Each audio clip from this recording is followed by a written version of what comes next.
अस्सलाम वालेकुम व्यूअर्स, कैसे हैं आप सब लोग। मैं हूं मोहम्मद हारिस और आप देख रहे हैं मेरा यूट्यूब और फेसबुक चैनल आम आदमी ख़ास बात। पाकिस्तान में महंगाई दिन ब दिन बढ़ती जा रही है। पिछले साल 1.5 साल से महंगाई अपने अरूज पर है। हर चीज़ की कीमतें जो हैं वो डबल हो चुकी हैं। हर चीज़ जो है वो दिन ब दिन महंगी होती जा रही है। आज आप कोई चीज़ परचेज़ करें, कल आप वही चीज़ लेने जाएंगे तो उसकी कीमत में कोई ना कोई डिफरेंस आया होगा, उसकी कीमत में इजाफा हुआ होगा। इस सब चीज़ का फ़र्क गाड़ियों पर भी पड़ा है। जो गाड़ी आज से साल 1.5 साल पहले 20 लाख में थी, वो अब 36-37 लाख में मिल रही है। पाकिस्तान में जो सबसे छोटी गाड़ी कंसिडर की जाती है वो सुजुकी ऑल्टो है। जो सबसे सस्ती गाड़ी कंसिडर की जाती है वो सुजुकी ऑल्टो है। उसकी भी कीमत का अगर आप अंदाज़ा लगाएं तो वो उसका जो बेसिक वेरिएंट है वो 22 लाख से स्टार्ट होता है और 29-30 लाख तक वो गाड़ी जाती है। ऐसे में गाड़ी लेना हर बंदे की ज़रूरत भी बन चुकी है। हर बंदा चाहता है कि उसके पास गाड़ी हो, बेशक छोटी हो या बड़ी हो। हर बंदा चाहता है कि उसके पास एक अदद गाड़ी ज़रूर हो।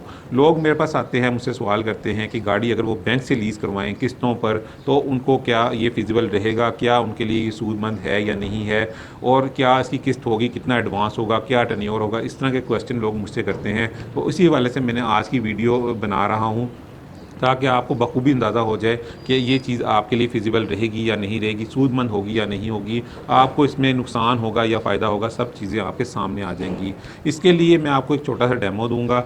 एंड पर जो है मैं अपनी रिकमेंडेशन भी आपके सामने रखूँगा, अपनी राय का भी इज़हार करूँगा कि आपके लिए ये चीज़ फ़िज़िबल है या नहीं है, आपको ऐसा करना चाहिए या नहीं करना चाहिए। तो चलते हैं कंप्यूटर स्क्रीन पर और चल कर देखते हैं कि इसकी क्या कीमत, कितनी गाड़ी की क्या कीमत होगी, क्या उसकी इंस्टॉलमेंट होगी, कितना एडवांस पे करना पड़ेगा, क्या टेन्योर होगा। तो चलते हैं कंप्यूटर स्क्रीन पर।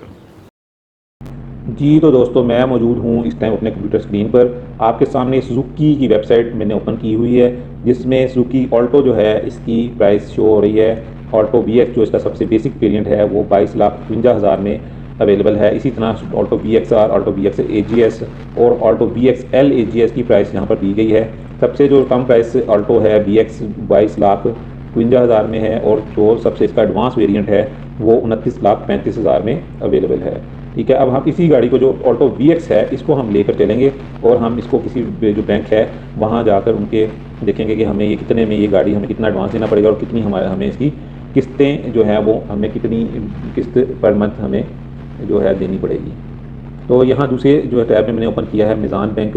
मिज़ान बैंक की जो प्रोसेसिंग जो है बहुत तेज़ है और ये ज़रा थोड़ा बैंक भी बेहतर है बाकियों की निस्बत, इसलिए मैंने इसको ओपन किया है। ये कार मिज़ान कार इजरा के नाम से इन्होंने जो है कार लीज़ करते हैं, तो इन्हीं की मैंने वेबसाइट ओपन की है। सबसे पहली चीज़ तो ये कि इसमें दो चीज़ें आपको कंपलसरी हैं, एक तो तकाफुल और दूसरा ट्रैकर। ये दो चीज़ें जब भी आप गाड़ी लीज़ करवाएंगे मिज़ान बैंक से या किसी भी बैंक से, तो ये दोनों चीज़ें कंपलसरी होंगी, ये आपको लेनी ही पड़ेंगी, आप इसको स्किप नहीं कर सकते। अच्छा, और दूसरी चीज़ के मिज़ान बैंक के मुताबिक इनकी जो ये लीज़ ऑफर कर रहे हैं ये बिला सूद है, इंटरेस्ट फ्री है। ये अपनी जो किस्त है वो इस मद में लेते हैं, ये कहते हैं कि हम आपसे गाड़ी का रेंट ले रहे हैं, हम आपसे कोई सूद वगैरह जो है वो नहीं ले रहे। अच्छा, तो अब हम चलते हैं इसके कैलकुलेटर की तरफ। अगर हम इसी वेबसाइट पे सबसे नीचे आ जाएं तो यहाँ कैलकुलेटर इन्होंने दिया हुआ है। यहाँ हम गाड़ी जो है वो देंगे new car, of course new car ही हमने लेनी है। कार वेंडर सेलेक्ट करेंगे, ऑफ कोर्स पार्क सुजुकी कंपनी का सेलेक्ट। गाड़ी कौन सी होगी उनकी, ऑल्टो वी एक्स सबसे बेसिक वेरिएंट वो यही है। टेन्योर हम 5 साल का सेलेक्ट कर लेते हैं। डिपॉजिट हम कितना करवाएंगे, वो 15% जो है मिनिमम, और मैक्सिमम जो है वो आप कितना भी करवा सकते हैं। वैसे तो यहाँ 50% दिया गया है, लेकिन आप 50% से ज़्यादा भी डिपॉजिट करवा सकते हैं। चले हम यहाँ पर 30% सेलेक्ट करते हैं कि 30% जो है हम गाड़ी की कीमत का 30% हम बैंक को स्टार्ट में देंगे। रेजिडुअल वैल्यू को आप नहीं छेड़ेंगे, ये आप एज इट इज़ ही रहने देंगे।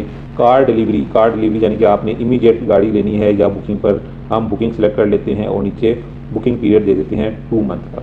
और अब हम कैलकुलेट करते हैं, लें जी, ये हमारे पास आ गई प्राइस ऑफ व्हीकल जो है वो 21,44,000 हमारे पास आई है, जबकि जो सुजुकी की वेबसाइट है वहाँ पर इसकी कीमत जो है 22,51,000 है।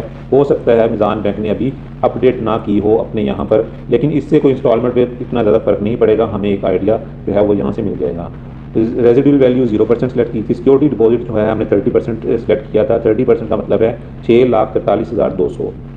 गाड़ी की जो एक्चुअल कीमत है उसका 6,43,200 हम स्टार्ट में देंगे। इसके अलावा यहाँ पे प्रोसेसिंग फ़ीस है 2,0500 2,500 रुपया। तो ये टोटल जो है आप स्टार्ट में देंगे 6,45,700 रुपया। और इसकी जो है नंबर ऑफ मंथ्स यानी किस्तें इंस्टॉलमेंट कितनी बनेगी, 60 इक्वल इंस्टॉलमेंट बनेगी। रेंट पर मंथ, ये क्योंकि ये इनकी क्लेम कर रहे हैं कि जी हम रेंट लेते हैं, हम गाड़ी की क्या सूद नहीं लेते हैं, इंटरेस्ट नहीं लेते हैं। तो वो जो रेंट इनके मुताबिक जो बनेगा वो बनेगा 48,861 रुपये। अब मैं आपको बताता हूँ कि ये गाड़ी आपको कितने में यानी कि पड़ेगी, जब आपका 5 साल के बाद आपको ये गाड़ी कितने में पड़ेगी। तो उसके लिए मैं कैलकुलेटर ओपन कर लेता हूँ और इसकी जो इंस्टॉलमेंट है 48,861 रुपये, इसको मैं मल्टीप्लाई करता हूँ 60 से, क्योंकि 60 मंथ हैं, 60 इंस्टॉलमेंट्स हैं, तो ये बनेगी 29,31,660 रुपये। अब इसमें इस प्राइस में हमने ये भी जो है इनिशियल डिपॉजिट जो हमने करवाया था वो भी हम इसमें ऐड करेंगे। तो इसमें हम ऐड कर देते हैं 6,45,700।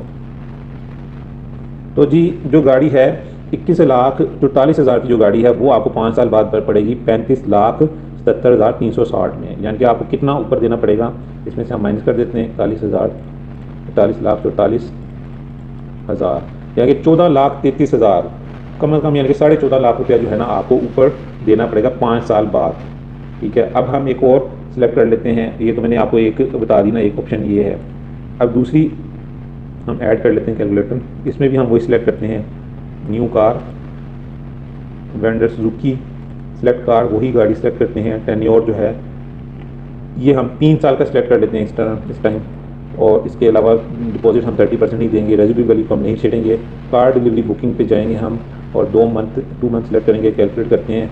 तो इसमें अब 36 इंस्टॉलमेंट बनेगी, इसमें 5 साल थी, इसमें 60 बनी थी, इसमें 3 साल है, 36 इंस्टॉलमेंट बनेगी। इंस्टॉलमेंट ऑफ कोर्स बढ़ जाएगी, डिपॉजिट आपका उतना ही रहेगा।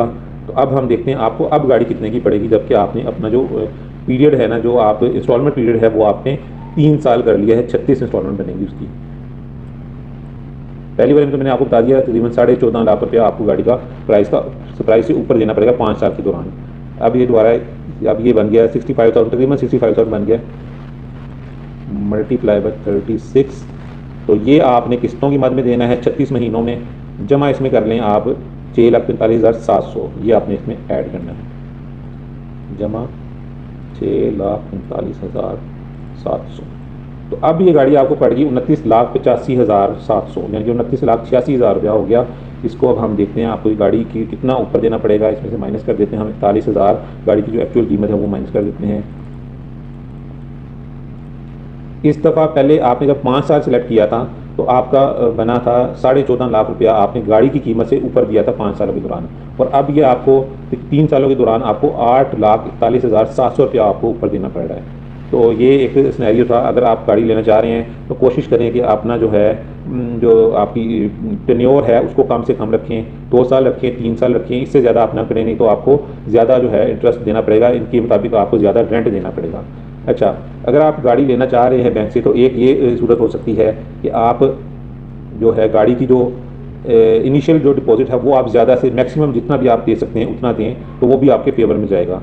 इसमें टेन्योर 3 साल आप रखें और डिपॉजिट जो है आप 50% जो है वो कोशिश करें कि 50% आप दें, तो बाकी जो है आप उसकी इंस्टॉलमेंट करवाएं। कार डिलीवरी आप बुकिंग पे रखें, इसको 2 मंथ कैलकुलेट करें। अब देखें, अब गाड़ी की वही प्राइस, रेजिडुअल वैल्यू 0 ही दी है। अब आपने 50% दिया है, यानी कि 10,72,000। गाड़ी की कीमत का जो हाफ है ना वो आपने स्टार्ट में दिया, 2,500 प्रोसेसिंग फीस आ गई, टोटल आपने इनिशियल पे दिया 10,74,500। इसकी 36 इंस्टॉलमेंट बनी, इंस्टॉलमेंट कितनी बनी 48,186 रुपये। अब हम देखते हैं कैलकुलेट करके अब आपका कितना बनता है, 48,186 सर्वे 36, क्योंकि 3 साल का प्लान है जी। अब ये 17,34,696 रुपये जो है आपने 3 साल में इंस्टॉलमेंट की मद में या रेंट की मद में देना है। जमा इसमें आप कर लें इनिशियल डिपॉजिट जो आपने जमा करवाया था 10,74,500, यानी कि अब आपको गाड़ी पड़ी 28,09,000। अब आपको गाड़ी पड़ी 3 साल बाद 28,09,000। कितना ऊपर आपने दिया, इसमें से हम गाड़ी की जो एक्चुअल वैल्यू है वो एक्चुअल जो प्राइस है वो निकाल लेते हैं, 6,65,000 रुपया। ठीक है, तो मैं अगर आप चाहते हैं गाड़ी लेना, लीज करवाना बैंक से, तो मैं ये जो 2 ऑप्शन है इनको ही आपको कहूँगा कि इन दोनों का सिलेक्ट करें। कोशिश करें जो आप मैक्सिमम जितना दे सकते हैं एडवांस वो आप दें, और अपना जो इंस्टॉलमेंट जो पीरियड है ना, जो प्लान है ना इंस्टॉलमेंट प्लान, उसको 3 साल से नीचे रखें, 3 साल रखें या उससे नीचे रखें। देखें अब इसमें आपकी जो इंस्टॉलमेंट है वो भी कितनी रीजनेबल बन रही है, 48,186 रुपये आपने 36 माह में देने हैं, और आपको इसमें जो गाड़ी की कीमत का कितना देना पड़ेगा, 3 साल बाद आपको 6,65,000 ऊपर आपको देना पड़ेगा, जो कि मेरे ख्याल में एक फिजिबल है, मुनासिब है। इतना उसको हम ये नहीं कह सकते कि बहुत ही ज़्यादा है। लेकिन अगर आप बहुत ही इस पे चले जाते हैं 30% पे देकर और आप 5 साल का सिलेक्ट करते हैं, तो फिर आपको 14.5 लाख रुपया गाड़ी की कीमत से ऊपर देना पड़ेगा। तो सबसे पहली बात तो ये कि आप कोशिश करें कि सेकंड हैंड बेशक गाड़ी ले लें, 10-12 लाख रुपए तक, 15 लाख तक आप कोई सेकंड हैंड गाड़ी ले लें। अगर आप उस चीज़ को नहीं पसंद करते, आप के जहन में है कि आपको गाड़ी ये यानी कि गाड़ी कोई ना कोई काम निकालेगी, आपको तंग करेगी, आप नई ही गाड़ी लेना चाह रहे हैं, तो फिर आप ये ऑप्शन 2 और ऑप्शन 3 पर रहें, तो ये आपके लिए फिजिबल रहेगा, आपके फ़ायदे में रहेगी चीज़। एक तो आपका इंस्टॉलमेंट प्लान जो है वो कम रहेगा, 3 साल का इंस्टॉलमेंट प्लान है। आप मैक्सिमम जो है वो पेमेंट करें बैंक को, और आपकी किस्त भी एक रीज़नेबल किस्त रहेगी। और कोशिश करें 2 साल पे रहें, 3 साल पे रहें, इससे ऊपर ना जाएं। तो यही मेरा आपके लिए मशवरा है। मैंने आपके सामने सब चीज़ जो है वो आपके सामने रख दी है कैलकुलेट करके। तो अब आप पे डिपेंड करता है आप क्या करना चाह रहे हैं। पहले ऑप्शन के हक़ में मैं बिल्कुल भी नहीं हूँ, ना आपको इतना गाड़ी लेनी चाहिए, ये आपके लिए फिजिबल नहीं है। तो जैसे मैंने बताया, ऑप्शन 2 ऑप्शन 3 जो है वो बेस्ट है। जितना कम प्लान होगा, टेन्योर कम होगा, आपके फ़ायदे में जाएगा। जितना ज़्यादा आप पे करेंगे, आपके फ़ायदे में जाएगा। तो ये थी मेरी आज की वीडियो। मिलते हैं किसी और वीडियो में किसी और बात के साथ। तब तक के लिए इजाज़त दीजिए। अल्लाह हाफ़िज़।